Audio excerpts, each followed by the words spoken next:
Hello viewers, welcome to our channel. ఈరోజు నేను కొంచెం డిఫరెంట్ స్టైల్లో టమాటా దోసకాయ పచ్చడి మిక్సీతో పని లేకుండా చూపిస్తున్నానండి.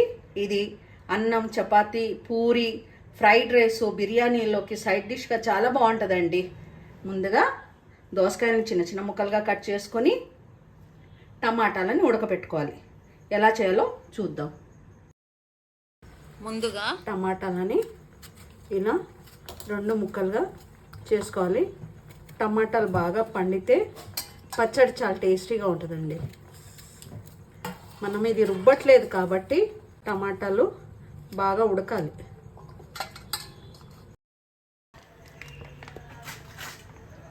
ఒక ఫ్రై ప్యాన్ పొయ్యి మీద పెట్టి వేడెక్కిన తర్వాత కొద్దిగా నూనె పోసి అందులో 2గా చేసుకున్న టమాటా ముక్కల్ని ఇలా ఉడికించుకోవాలి.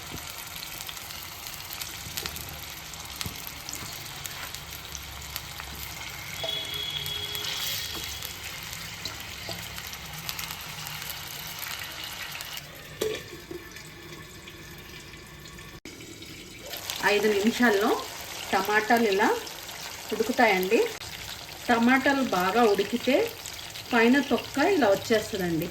ఉడకకపోతే మాత్రం రాదు. తొక్కలన్నీ తీసేసిన తర్వాత ఇలా టమాటాలని రివర్స్ చేసుకోవాలి. మళ్ళీ ఇటు సైడ్ కూడా ఒక 5 నిమిషాలు ఉడకనివ్వాలి.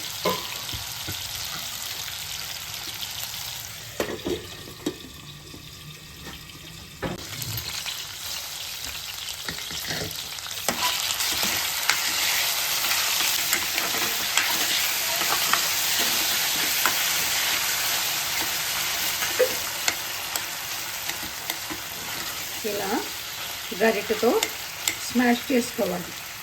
మాత్రం టమాటాలు దోరగా ఉన్నా ఇలా అక్కడక్కడ ఉడకకుండా ఉంటాయి. అందుకే బాగా పండిన కాయలు తీసుకోవాలి. దీన్ని ఇలా మెత్తగా ఉడికిన తర్వాత తగినంత కొద్దిగా పసుపు, తగినంత ఉప్పు, వేయించి పొడి చేసుకున్న జీలకర్ర పొడి, ఇలా అన్నీ వేసిన తర్వాత ఒక 3 నిమిషాలు స్టవ్ మీద ఉంటే చాలండి. ఒక 5-6 వెల్లుల్లిపాయలని ఇలా సన్నగా కట్ చేసి వీటిని కూడా వేయాలి. సన్నగా కట్ చేసుకున్న దోసకాయ ముక్కలను కూడా వేసుకోవాలి.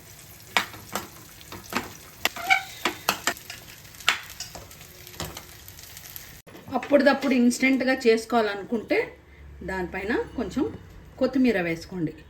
లేదు ఫ్రిడ్జ్లో పెట్టి 2-3 రోజులు ఉంచుకోవాలనుకుంటే కొత్తిమీర వేయకండి. ఈ పచ్చడి 2-3 రోజుల తర్వాత తింటేనే చాలా రుచిగా ఉంటుందండి. దోసకాయ ముక్కకి పులుపు, ఉప్పు అన్నీ పట్టి. బయట ఉంటే 2-3 రోజులు పాడవకుండా ఉంటుంది. ఫ్రిడ్జ్లో పెడితే మాత్రం 15-20 రోజులైనా పాడవదు. ఇది కనుక మీకు నచ్చితే లైక్ చేయండి, షేర్ చేయండి, కామెంట్ చేయండి. మొదటిసారి కనుక మన ఛానల్ని చూస్తుంటే ఛానల్ని సబ్స్క్రైబ్ చేసుకోండి. Thank you once again for watching our channel.